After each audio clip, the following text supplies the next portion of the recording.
Magandang araw Pilipinas at ngayon narito tayo sa Daloy Balita.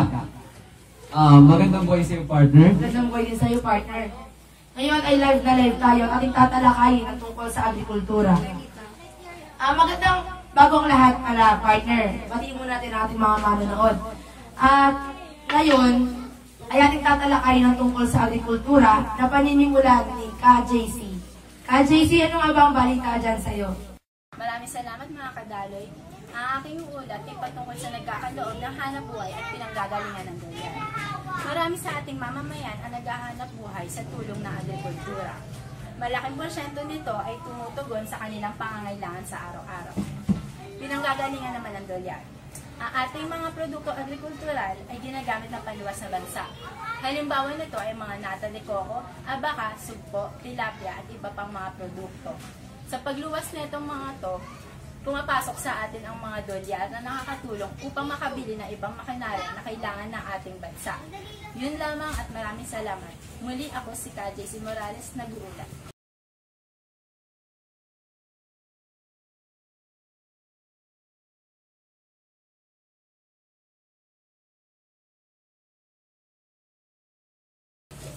Magandang buhay mga kadaloy. Ako ngayon narito upang ibalita sa inyo ang ilang impormasyon patungkol sa agrikultura. Ang agrikultura ay paraan ng paggawa ng pagkain, hibla at iba pang mga nirnais sa produkto sa pamamagitan ng pagbubungkal ng ilang mga halaman at pag-aalaga at pagpapalaki ng mga maaamong hayop. Kilala din sa tawag ng pagbubukid o pagsasaka ang agrikultura, ang trabaho ng mga magsasaka. Ngunit, ano nga ba yung kahalagahan ng agrikultura? Ating itanong kay Ateng. Ang agrikultura ay pinagmumulan ng mga hilaw na materyal. Ang sektor ng agrikultura ay nagsisilbing tagapag-supply ng mga hilaw na materyal. Ang mga hilaw na materyal na galing sa agrikultura ay tapos siya yung kailangan para magawa ng industriya ang kanilang mga produkto. Mga halimbawa na neto ay ang isda na ginagawang sardinas, yung palay na ginagawang bigas. Ateng, maaari pa po ba kayong magbigay ng ilang pang kahalagahan ng agrikultura? Ito rin ang tagapagbili ng mga produkto ng industriya. Ang anumang kinita ng agrikultura sa pagtustos ng mga hilaw na materyal ay kailangan ay pinambibili nila ng mga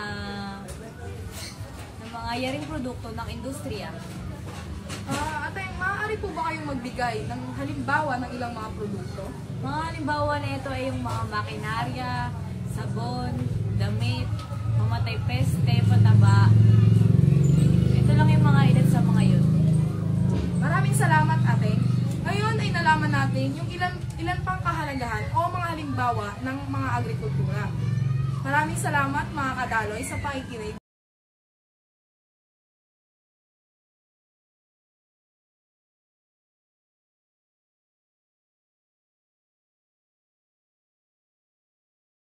Maraming salamat, Kadaloy Oliver. Narito ako ngayon upang bigyan kayo ng konting kaalaman patungkol sa Reforma sa Lupa. Ano ba ang Reforma sa Lupa? Ito ay isang programa na naglalayon na mabigyan ng sariling lupa ang mga magsasaka. Ngayon din ay makakasama natin si Mr. Rasos upang mabigyan tayo ng konting kaalaman tungkol naman sa Reformang Agraryo. Magandang araw sa iyo, Kadaloy Rasos. Magandang araw sa iyo, Kadaloy Marie. Ano ba ang reformang agraryo? Ang reformang agraryo, ito ay malawak na usapin ng pagbabago na sumasaklaw sa struktura at balangkas ng buong sektor ng agrikultura. Maraming salamat, Kadaloy Rasos. Yun lamang para sa araw na to. Balik sa inyo, Kadaloy Roslyn at Kadaloy Oliver.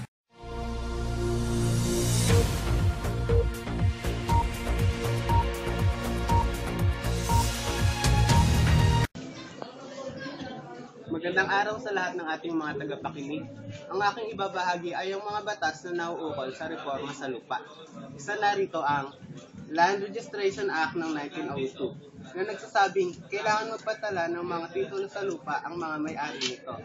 Pangalawa ay ang Public Land Act ng 1902. Ang mga pampublikong lupa ay pinamimigay lamang sa mga pamilyang bumubungkal ng lupa. di higit sa 16 na hektarya lamang ng lupa ang maaari nilang matanggap. Ang sumunod ay ang Batas Republika ng bilang 1160. Tinatag ang National Resettlement and Rehabilitation Administration o NARA. Ito ay ang nangangasiwa sa pamamahagi ng lupa sa mga rebeldeng nagbalik loob sa pamahalaan. At ang panghuli ay ang Batas Republika bilang 1190 noong 1954. Ang batas na nagbibigay protection sa kasama sa pang-aabuso ng mga may-ari sa lupa. Yan lamang at maraming salamat.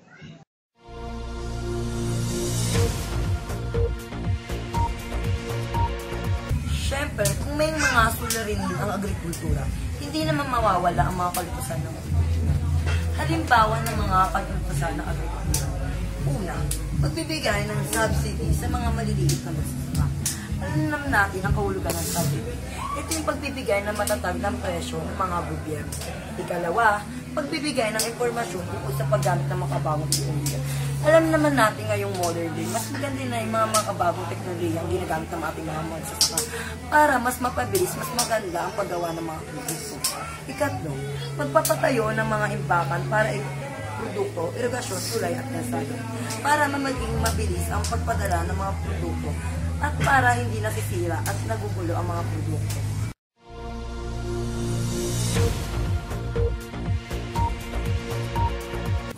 Ayan, naway naging malinaw at nagkaroon sa atin ng kaalaman ang ating talakay ngayon.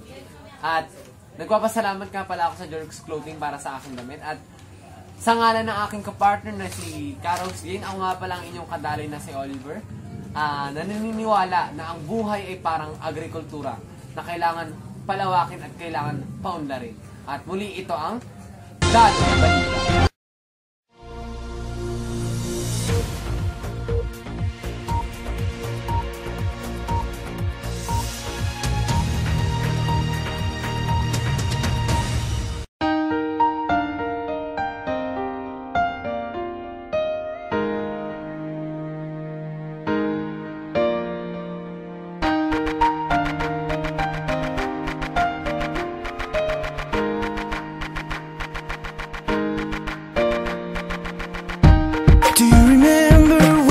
I said I'd always be there. Ever since we were 10, baby, when we were out on the playground playing pretend. I didn't know